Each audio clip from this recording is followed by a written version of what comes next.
Spoštovani gledalci, še enega župana smo pripeljali v naš studio in sicer z nami je danes gospod Matjaž Švagan, župan občine Zagorje. Prijeten pozdrav. Pozdravljeni in hvala za vaše prvo povabilo TV Zon in tudi pozdrav gledalkam in gledalcem.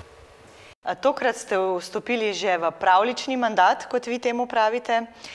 Kaj ste naredili prvi dan po volitvah? Ja, prvi dan po volitvah lahko rečem, da sem bil zadovoljen in srečen, da so me moje zaposlene in zaposleni sprejeli na občini, tako da smo malo nazdravili v prijetnem okolju, seveda pa za jasno vizijo, da po zmagi pride že nov dan in takrat se začne že novo delo, novi izzivi, tisto, kar smo v prejšnjem mandatu počeli in tisto, kar smo dobili, kaj bomo počeli v tem mandatu, tako da ni bilo veliko veselja, bolj trenutki za žalostno. Kateri bodo največji izzivi novega mandata? Največji izziv v finančnem smislu bo vsekakor izgradnja telovadnice, kjer smo v teku priprave razpisa in usklajevanja znotraj posameznih akterjev, kar se tiče samega nadzora in pa tudi sofinanciranja. To je investicija okrog 5 milijonov evrov, delno tudi novi prostori k osnovni šoli Tonta Okrogarja, potem končno nova glasbena šola z baletnimi prostori, z salonom Sveja in pa z prostori regionalne razvojne agencije. Tukaj je bilo nekaj problemov zaradi soglasja strani ARSO oziroma Ministrstva za Potok je čisto zraven, ne? Tako in je tudi to poplavno področje. Smo v zaključni fazi, oziroma 99% tudi največje investicije v Čemšeniku, to je kar 1,5 milijona evrov, kjer smo zaščitili infrastrukturo v mestnem krajevnem jedru Čemšenika, popolnoma spremenili podobo, zaščitili objekt cerkve, grobove in zagotovili večjo varnost na tem področju. To je ena izmed največjih investicij v tem zadnjem obdobju.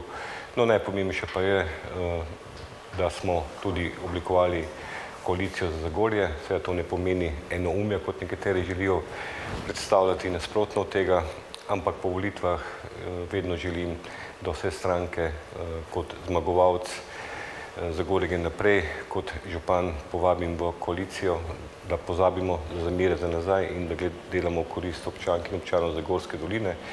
In kljub večini smo potem predlagali, da imamo mi manjšino v tej komisiji, ki je ključna tako za odbore, kot za kadrovske zadeve v naši občini. Zdaj, če ste že omenili telovadnico pri Topliški šoli, temeljni kamen naj bi bil postavljen pred volitvami, ni to uspelo, bo še letos morda? Ja, jaz sem znan, da nisem populist, zakaj bi polagal temeljni kamen zaradi volilne kampanje. Delam v realnem svetu, seveda mogoče bi ta kamen prinesel kakšen procent več, ampak ko ocenim, da je prava situacija, potem bomo tudi temeljni kamen položili.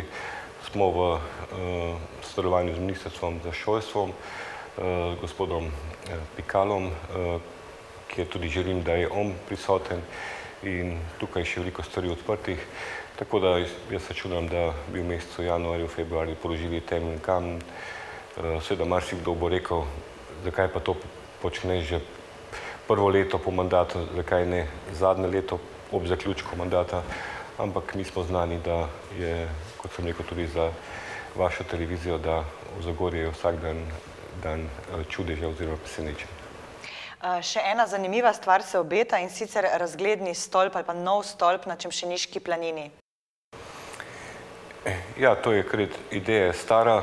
Jaz sem izredno vesel in srečen, da je vlada odkupila objekt na Prvinah, ki ni propadal, kot je znano zgodba o Medijskih Toplicah, ki je vsekakor samo delno primerljiva, lahko bi bila pa enaka zgodba in tukaj naj bi bil center obšolskih dejavnosti, okrog 3000 mladih ne bi prišlo v našo občino in tudi gremo v projekt sedaj v idejne zasnove tega razglednega stolpa in sovpada to, tako da sreča na strani pogumnih, seveda bomo pa videli, kako na kakšen način je z sredstvi. Pa še glasbena šola. Kdaj se obeta odprtje? Vse skupaj se je že od samega začetka malce zavleklo, sploh zaradi, tako kot ste omenili, zaradi ARS-a, potem protipotresna, je bilo treba stavbo malce spremeniti, predvsem, ker za gospodarstvo je drugačna kot za neko izobraževalno ustanovo. Kdaj je realno, da se lahko glasbena šola preseli?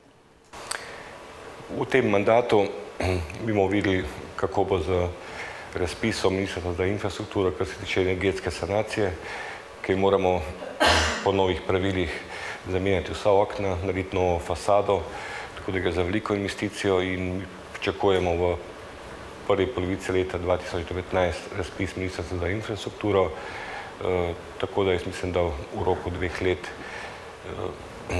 je realna možnost, da dobimo to glasbeno šolo.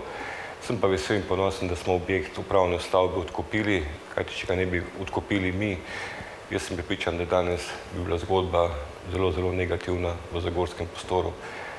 Zakaj nismo takrat naredili en korak in to odkupili, smo to storili in seveda pogoji so ustvarjeni za to zgodbo. Pa povejva parkomati v Zagorju. O tem smo že pisali, o tem smo že govorili. Dejali ste, da ne bodo plačljiva parkirišča, bo pa parkomat, ki naj bi na nek način poskrbel, da ostajajo mesta za tiste, ki potrebujejo iti v zdravstveni dom, pa včasih ne najdejo sploh prostora. Glejte, že danes, kot so me obvestili, če prije nekdo v zdravstven dom, če vzadaj pozvoni, ker je rampa, mu odprejo, da ima takojšen dostop do zdravstvenih storitev. Nujno potrebno je, da pred zdravstvenim domom v prvi fazi naredimo modro cono, kjer bo možno parkiranje v času obiskov v zdravstvenem domu. To ni privilegij, to je tisto, kar pripada, mogoče malo kasnimo, ampak nikoli ni prepozno, tako da projekt je pripravljen, ne bo plačljivo, ampak zgolj z parkomatom, ki bo zaznal prihod oziroma potem tudi odhod z listkom. Seveda bojo pa tudi redarji potem... Se pravi, neka časovna omejitev bo tista, ki bo... Kdaj pa se planirajo modra cona, parkomati in tako naprej? Če bodo vremenski pogoji primerni, mi projekt imamo pripravljen, tako da v čim krajšem času.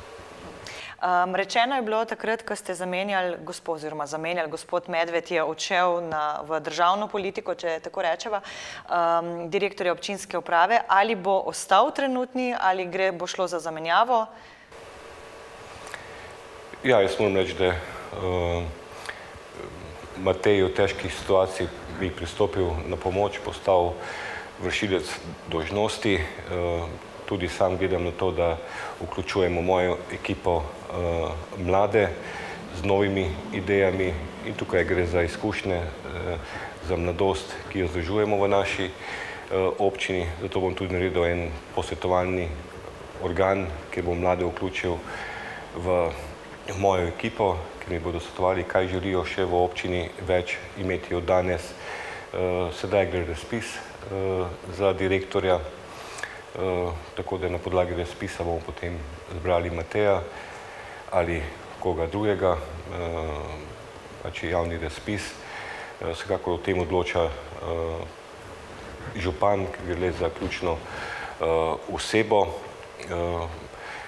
Bo pa vsekakor, koliko bo Matej direktor, je potem, mi imamo vrzel, kajti kolega Matej je vodil evropske projekte, del financ, tako da smo sedaj zelo ukrnjena ekipa, ampak še vedno najuspešnejša. V vsakem primeru bo še nekdo prišel zraven pomagati na občino, zdaj ali bo to na mesto direktorja ali na mesto gospoda Mateja, ne? Omenili ste, tudi mi smo že pisali o tej komisiji Združenju mladih, ki naj bi vplivali ali pa svetovali, kaj se dogaja v občini, kakšen je razvoj občine. Takoj na naš članek so se tudi odzvali in nam pisali, če lahko o tem kaj več povemo, takrat še nismo vedeli, Pa mogoče vi poveste, na kakšen način boste to zastavili, kako boste našli nabor teh mladih, ki bodo sodelovali pri določenih projektih verjetno? Ja, to bo javni poziv društvom. Seveda gre tukaj za razvojni vidik, ne gre toliko, kdo bo pridobil kakšna sredstva iz občinskega proračuna, ampak da mladi povedo, ker imamo tudi medgeneracijsko društvo in sedaj ne bi ta posvetovalni organ županu pomagal, kdor bo želel, seveda ne v političnem smislu, ampak v razvojnem smislu sodelovati v tej ekipi. Koliko mladih naj bi bilo v tem? Jaz mislim, da tam ena številka, ki bi posamezna področja pokrivali od okolja in prostora do razvoja interneta, skratka te tehnologije, tako da moja ocena je med 10 in 13. Na razpis pa se bodo lahko prijavili pravzaprav kdorkoli?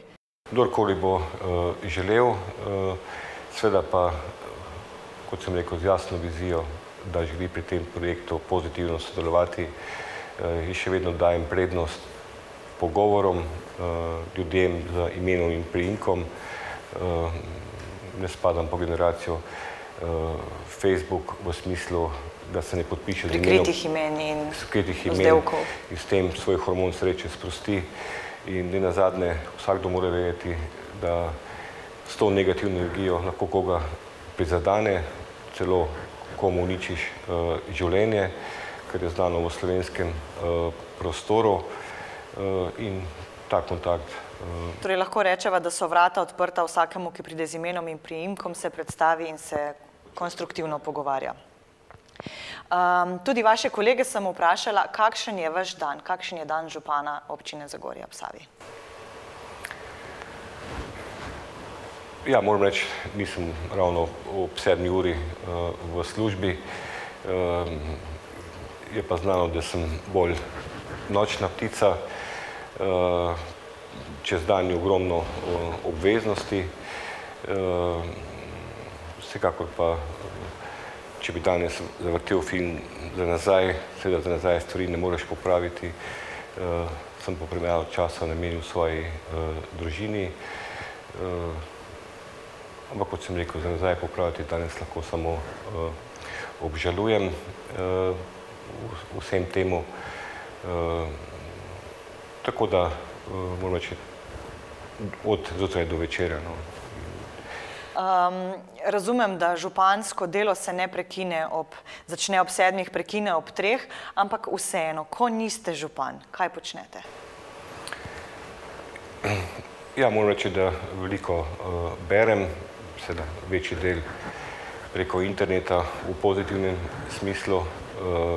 Seveda, se tudi mi smo spletni portal, morate na spletu brati, ne? Tako, ampak ne v negativnem smislu, da bi moral vse vedeti od politike, kot sem včasih mislil, ampak bolj o lastnem izobraževanju. Seveda pa včasih premalo krat grem tudi v naravo, seveda pa najraje pa z družino, kot sem rekel, 100-krat premalo. Pa pojdiva na bolj prijetne teme, praznični december je že tu. Kje vas bomo lahko videli, kaj vse bo v Zagorju? Tako, kot ste že prej omenili, pa sva že govorila tudi na Miklavževanju, v Zagorju je vsak dan presenečenje, ampak jaz verjamem, da vi vedno še kaj pripravljate, pa mogoče izdate ravno danes. Ja, poleg božičnega mesta in da je cel december oziroma celo leto so pri nas dogodki, december je pa vsekakor obdobje praznikov, pričeli smo z Miklavževanjem, tako da bo božično mesto, potem bo Zagorje pod Smarekco, to bo na ploščadi nekaj novega, kjer bodo lahko tudi otroci dali svoje želje na občinsko drevo. Torej ena taka mala skrivnost, ki sva jo ravno kar izdala. Tako. Potem pa imamo perpetuum jazzere z zagorskim oktetom 29. 30. imamo učiteljice in pa Jana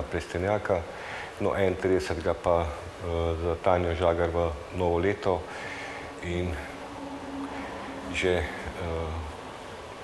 24-tič, no, prej sem bil predsednik skupščine, sedaj 24 let župan, nagovoril tudi moje občanke in občane in vse tiste, ki radi pridejo v Zagorsko našo dolino, nagovoril in odšteval in jim zaželel vso srečo v letu 2019. Velika cena, ampak to je pač naloga. Sicer pa prazniki verjetno v krogu najbližjih? Tako je, ampak še vedno so pa obveznosti, ki jih moraš izpolniti. Po tolikih letih je pravzaprav že celo Zagorje vam nekako so najbližji, a ne? Tako je. Takole, počasi bova zaključila. Še kakšen kratek nagovor našim bralcem, gledalcem, vašim občanom, Zasavcem? Predvsem želim vam uspešno delo, da še naprej korektno obveščate naše občanke in občane in celotno slovensko javnost. Vsem vam bi pa zaželel vesel Božič, srečno novo leto 2019 in naj bo stisk roke in pa sreča tisto vsakodnevno dejanje, ne samo v času novega leta, Božiča, ampak naj nas ta sreča spremlja tudi v letu 2019 in naj bo vsak dan nov dan in vsak dan rojstni dan. Najlepša hvala za ta pogovor. Hvala tudi vam in vso srečo.